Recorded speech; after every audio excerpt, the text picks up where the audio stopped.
వాళ్ళైతే మనకి రాలేదు, వస్తానన్నారు కానీ మరి వాళ్ళు ఏ కార్యక్రమాల్లో ఉన్నారో మనకైతే తెలియదు కానీ రాలేదు.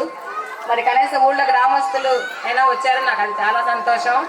మరి ముఖ్యంగా మన వేదికను అలంకరించినటువంటి ప్రెసిడెంట్ గారికి ముఖ్యంగా ధన్యవాదాలు చెప్పాలి. ఎందుకంటే వాళ్ళ కాలనీలో ఈరోజు చాలా పెద్ద ప్రోగ్రాం పెట్టుకొని ఉన్నారు, అయినా కానీ మనందరి కోసం వచ్చినందుకు వాళ్ళకి ముందుగా ధన్యవాదాలండి.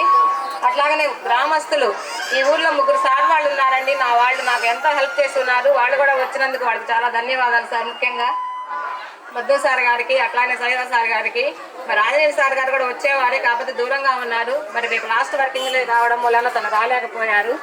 కాబట్టి వాళ్ళ నాన్నగారిని ఆహ్వానించుకుందాం మనం తరువాత.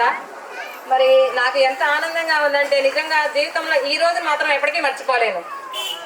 మరి పిల్లలు చిన్నారులు కూడా చాలా హ్యాపీగా డాన్స్ చేస్తూ ఉన్నారు. మీరు వాళ్ళకి ముందు చప్పట్ల ద్వారా వాళ్ళని ఉత్తేజపరచండి, లేకపోతే వాళ్ళకి ఎంకరేజ్మెంట్ అనేది ఉండదు. శ్రీనివాసరావు గారు వైస్ ప్రెసిడెంట్ గారు స్టేజీ మీదకి రావాల్సిందిగా సాదరంగా ఆహ్వానిస్తూ ఉన్నాం. రండి సార్.